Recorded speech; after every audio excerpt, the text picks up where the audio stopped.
Sezóna 1 byla taková beta sezóna, která byla spuštěna dne 4.8.2020, jelikož takovýhle herní koncept nebyl ve světě obvyklý, chytilo se toho hodně lidí a hra se stala během prvního měsíce populární i přesto, že Mediatonic za hru chtěli na Steamu asi 5 €. Hra byla na PC, Xbox a PlayStation. Měna ve hře byla kudos, která šla získat v Season Passu a nebo šla koupit za peníze a mohli jste ji utrácet v Items Shopu. Během prvního měsíce nabrala hra popularitu, ale i cheateři, kvůli kterým to přestala hodně velká polovina lidí hrát. Ale to 15,9 spravil update proti cheaterům. A tak se lidi zase ke hře vrátili. Dne 8.10 byla sezóna ukončena a následovala sezóna 2. Sezóna přidala pár nových map a pár hráčů od toho čekalo víc, takže je sezóna zklamala. A proto Mediatonic představil nový update s režimem Mod Selector. Tedy možnost hrát jiné módy než solo. Speciální módy, které byly ve hře na Tidevn a pak přišly nový. Zem je láva, fotbal a další minihry. Samozřejmě byl přidán nový Battle Pass, nové lobby, nové hudby v lobby a prostě to, co se mění každou sezónu. A také byly vylepšeny bannery pro Nick. Sezóna 3 byla odstartována 15.12.2020 se zimní tématikou. Byl přidán korunkový Battle Pass, ve kterém byly odměny za korunky, které byly za viny, za tíry ze Season Passu a za questy. A také 5 nových map. Za korunky šlo ale nakupovat i v Items Shopu a nebo v již zmíněném Crow Battle Passu. Také přišla velká spolupráce s MrBeastem, která nalákala nové hráče a fanoušky. V polovině sezóny obdržela třetí sezóna aktualizaci, která představila Fall Feed, nová funkce pro označení různých událostí v kolech.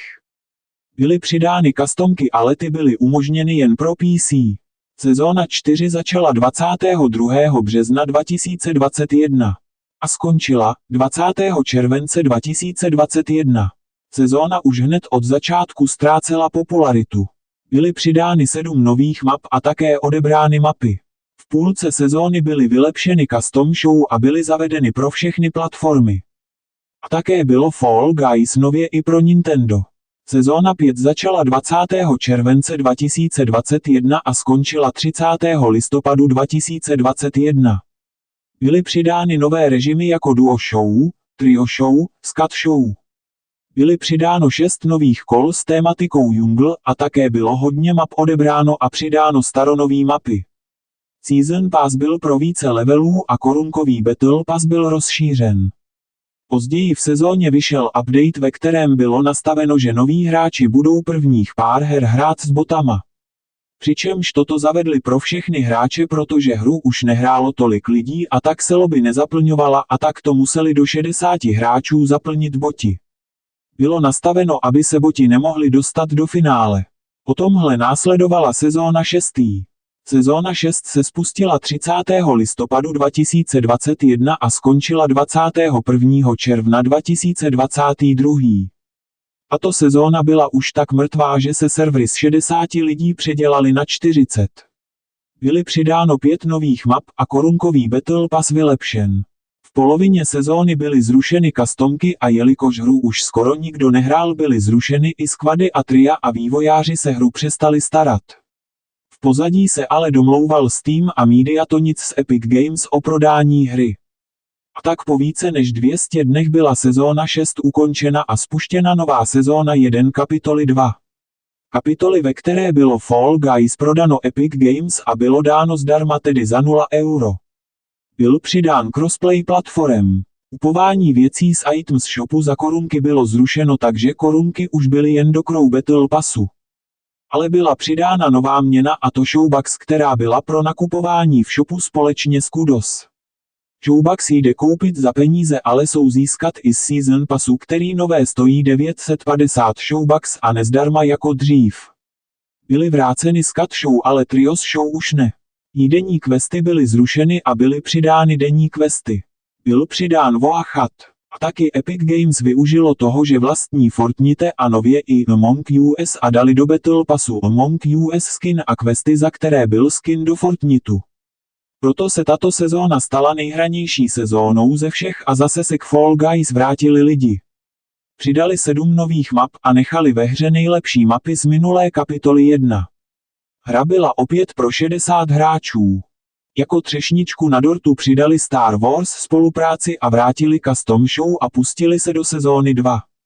Sezóna 2 přinesla trochu pokles hratelnosti.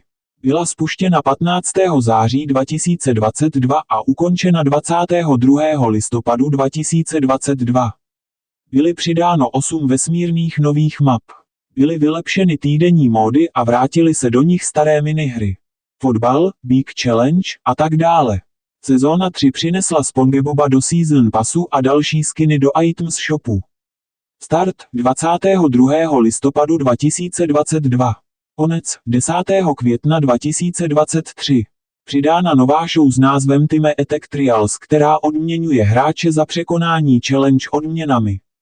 Později v sezóně byl přidán mod Marathon Challenges, za který můžete získat speciální skin. Mod byl časově limitovaný. Bylo přidáno 5 nových vodních map, kde jste se mohli potápět a nebo klouzat po ledu. Sezóna ale nelákala tolik lidí a tak hra upadla a nehrálo jí tolik lidí a tak byly servery opět dány pro 40 lidí. Sezóna 3 ztrácela zájem u lidí a tak ztráceli zájem i vývojáři a proto se tato sezóna protáhla a další se pořád odkládala. Sezóna 4 přinesla Creative, tedy možnost, aby hráči vytvořili vlastní mapy a pak se můžou dostat do hry a nebo si můžete na té mapě zahrát customku. Start 10. května 2023 a konec sezóny 16. srpna 2023. Po dlouhém odkládání této sezóny se sezóna spustila. Hlavní novinka je zrušení Season Passu. Místo něj byl přidán nový Fame Pass. Fame Pass byla náhrada za Season Pass a byl skoro stejný. Stál 600 showbucks místo 950 showbucksů a bylo oznámeno, že za sezónu budou celkem 3. Takže za sezónu 3 Fame Passy a pokaždý co bude nový resetnutí levelů. Akhle to prs měly fungovat i další sezóny. Do shopu přicházelo strašně moc spoluprácí. Spolupráce nebyly jen v shopu, ale i ve Fame Passu, jako třeba Hello Kitty, a prakticky se na tom tato sezóna živila. S přidáním Creativu byl změněn mod Selector. Nahoře solo, duo, squad show a týdenní show. Dole Creative mapy. Taková největší chyba této sezóny byla, že postupně během sezóny ve hře padaly jen Creative mapy, které byly často i rozbité. První update cirka po měsíci sezóny přinesl nový Fame Pass. A přinesl také ke hře kupu lidí a také update Creative módu. Hráč si odteď může v Creativu naatavit, jak dlouhý bude časový limit na mapu. Příchodem 3. Fame Passu přišel update, který byl proti AFK hráčům. Když byl někdo dlouho ve hře, AFK byl odpojen do lobby. Ke konci sezóny přibyla spolupráce s Halo Infinity, želvy Ninja a opět SpongeBob. Měl být i vrácen MrBeast, ale tuto spolupráci sebralo konkurenční napodobenina Strumble Guys. Pár dní před koncem sezóny bylo oznámeno, že se sezóny ruší. A tedy vždy, když má být nová sezóna, vyjde update s novým Fame Passem a novinkami. A tak přišel Summer Breeze update. Ten začal 20. srpna 2023. Hlavní novinky byly nový Fame Pass, přidáno emoty v lobby a nové věci do Creativu.